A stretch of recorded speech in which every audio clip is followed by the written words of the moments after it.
No a čo sa týka nejakého shodnotenia zlata, tak zlato sa shodnotilo od vzniku eura do teraz približne nejakých 300%, ešte bohužiaľ euro, a týka sa to teba, mňa, každého, kto máte peniaze niekde na účte v banke, sa znehodnotilo približne o 50%. To znamená, sme mali pred nejakými 15 rokmi nejakých, neviem, 100 eur, tak dneska si z toho kúpime zhruba polovicu.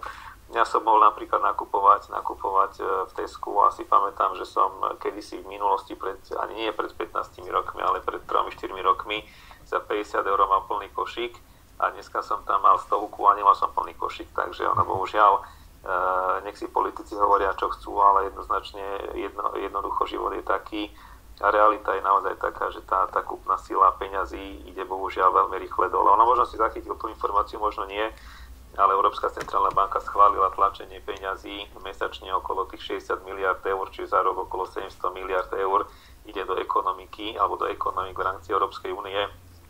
A asi sa shodneme v tom, že pokiaľ sa robia peniaze zo vzduchu alebo teda z ničoho, tak tá kúpna sila určite nemôže narastať, len bohužiaľ môže iba klesať. No, tovarov máme rovnako a peňazí viac, tak to dáva logiku. Presne tak. Čiže ono celé je to o tom, že nehovorím, že zlato je lepšie alebo horšie ako nejaké iné typy investícií. Čo ja vždy hovorím, je to, že je rozumné mať zlato ako súčasť svojho investičného portfólia popri nejakých finančných produktoch, popri nejakých nehnuteľnostiach, v ňom ako veľmi zmysluplné mať časť peňazí práve vo forme fyzického zlata.